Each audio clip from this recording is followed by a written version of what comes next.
KDB sinks Arsenal, Bayern players want Coutinho, Haaland makes his big decision. We've got a transfer roundup and today's Emoji Mondays all coming up in the next few minutes. As I'm your host, Matt Froelich, you are the Onefootballers, and this is the Daily News. Anyways, first off, I'm back from China, and no, unfortunately, Marouane Fellaini will not be joining Tottenham. But let's get ahead with the Daily News, and starting off with Tottenham's biggest rivals, Arsenal's, who were sunk yesterday by Kevin De Bruyne. World-class Kevin De Bruyne, who put 2 goals past Bernd Leno and then laid on Sterling for the third. And really, it just shows that at his best, he can be one of the best players in the world. This is in stark contrast to Manchester City's recent form, which has not been brilliant of late. So much so that before kickoff, they were 17 points behind league leaders Liverpool. That is now cut down to 14, but obviously it's a mammoth task for Pep Guardiola's men to overturn the Reds' deficit and win the title again. I don't think that's quite going to happen, but as for De Bruyne, if he can stay fit and continue to do what he does, well, Manchester City can count themselves lucky to have such a sensational player, and they could be firing themselves to more glory,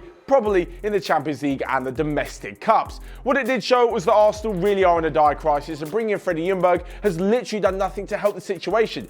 He kind of sits there just a bit clueless because it's not his team, and even if it was his team, they're just not good enough. He can look around at the rest of the backroom staff, but the club has got to take responsibility for all of this. By getting rid of Ljungberg and then just bringing someone else in, unless they're going to back him, it's really not going to make much of a difference. Apparently, the board have asked Wolves for permission to speak to Nuno Espirito Santo, the current manager at Molineux, but I'm not so sure he's actually going to be moving at the moment. After all, on recent form, Wolves look like they have more chance of ending up back in Europe next season than Arsenal do.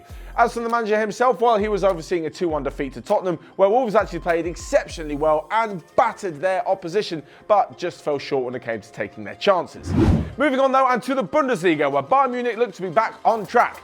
I say that, they're still quite a way off the top, but they did win 6-1 at the weekend against Werder Bremen in a stunning display, which saw all the players agree that they want to sign Philippe Coutinho. The Barcelona loanee has about a £100 million release clause in that loan contract, and well, all the players agree that they want the Brazilian to join. What they didn't agree on though was a little bit of a fight and an argument on the pitch between Joshua Kimmich and Jerome Boateng.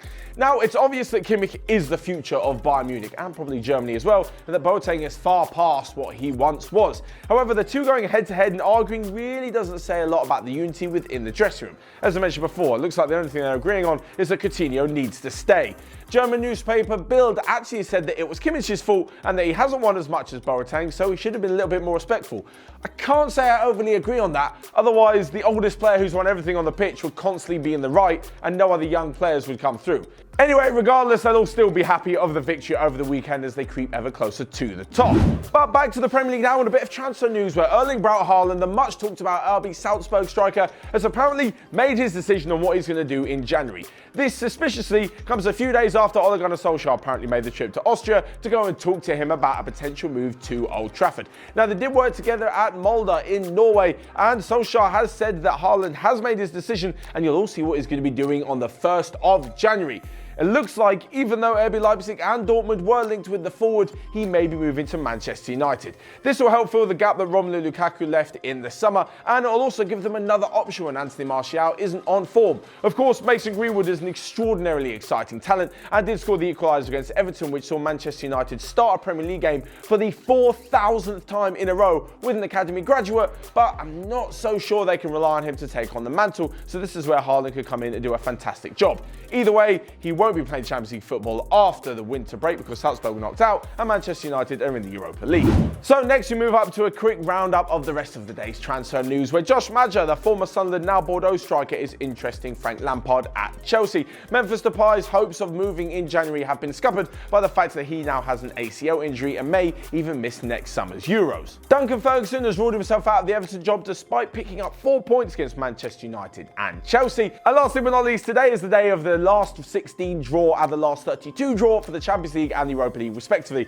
Of course, by the time this video comes out, the draw's probably already been made, so let me know in the comments section whether or not you're happy with the draw and whether or not you think your team will progress. So next up, we come to a quick look back on your Friday feels, where you guys left your Football League predictions in the comment section on Friday's Daily with Statman Dave. First off, from Prashamesh Getty, said that Manchester City would beat Arsenal 3-0. Mikael Reutanen guessed that Spurs would win 2-1 at Wolves, which they did with that last-minute header from Jan Vertonghen. And Faisal impressively guessed that Barcelona will pick up a draw against Real Sociedad with Antoine Griezmann on the score sheet. Lastly but not least, we come to Emoji Monday, so we throw a few emojis down on the weekend's football.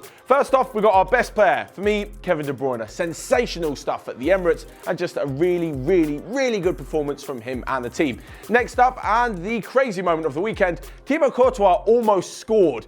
Real Madrid are looking for an equaliser in the last minute. He headed it towards goal, was saved by the Valencia keeper, and Karim Benzema smashing the rebound for a 1-1 draw. That would have been insane. And lastly, we come to the best result of the weekend. That's, I'm giving to Bournemouth. Eddie Howe masterminded a 1-0 victory at Stamford Bridge, which is pretty impressive considering that Bournemouth lost their previous 5 games before that. So there you have it. That's all from me for today. Make sure you let me know your Emoji Mondays and your thoughts on the rest of today's daily news in the comment section below. Whilst you're there, you can smash the like button and click here or here to check out all of the other videos we've got going on Onefootball. But until next time, it's good to be back, and I'll see you guys later.